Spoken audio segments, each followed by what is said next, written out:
Dorothy Must Die, Chapter 22. "You were good back there," Knox said. "Really good." He had caught me in the corridor below the training area as I was heading to my room. It was dim and narrow down there, with a hazy purple light that glowed from somewhere within the rocky walls.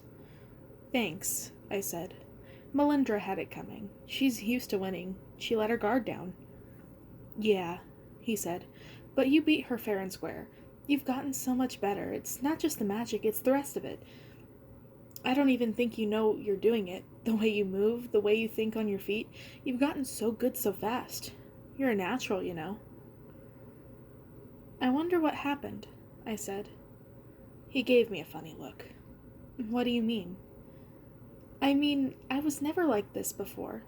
Back home. Where does it come from?" "Amy," he said, "it comes from you." I couldn't help thinking back on what Melindra had said after I'd beaten her. She had just been trying to provoke me, but that didn't mean it wasn't true. In some ways, I wondered if she was the only one that I could trust around here. At least she was for real with me.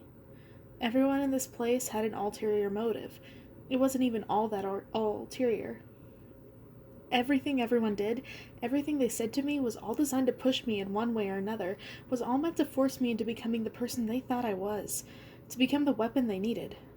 Knox was no exception. It would be stupid to think he was. And yet, every now and then it felt like he was trying to tell me something that had nothing to do with Dorothy or with the cause. "What do you think you would be like?" I asked. "You know, if it weren't for Dorothy, if you had the life you were supposed to?" He looked at me in surprise, like it was something he'd never even considered. He paused. "I don't know. That's the funny thing, isn't it? As much as I hate her, as much as I wish Oz was how it was supposed to be, that we could all just be happy, I would be a totally different person. I can't even imagine how I would be. Maybe someone better. I don't know. Maybe someone worse. I like who I am." He rolled his eyes and laughed ruefully to himself. "Maybe I owe her." "Let's not get carried away here," I said. But I knew what he meant. It was like me and my mom.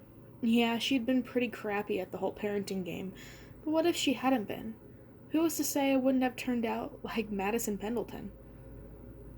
"My whole life has been about fighting her, you know," Knox was saying now. "Who will I be when she's gone?" "Do you think it will ever really happen?" He tilted his head, pushing his fingers through his wild mane of hair, looking both vulnerable and certain of something. "I know it will," he said. "I wasn't sure at first, but now I know." "How?" "I don't know who brought you here or how they did it, but I know there was a reason for it. You're here to help us, and I know you can do it." Suddenly I was aware of how close we were standing. So close I could smell his familiar sandalwood scent. I felt a push toward him, one I didn't just attribute to magic. "And then what? Then who will we be?"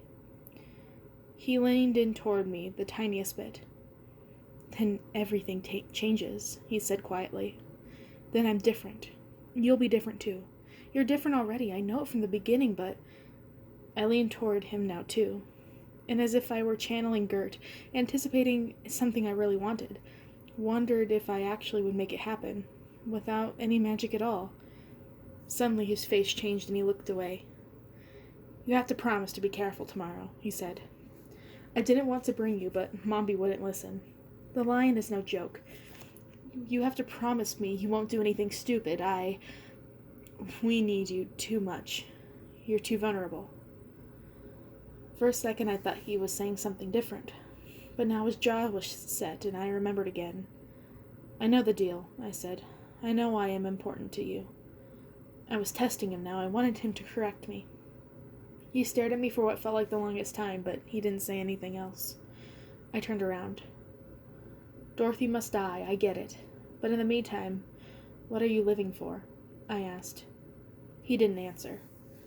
"I have to go," he said. I was already walking away. "There's planning to do. You should try and get some sleep."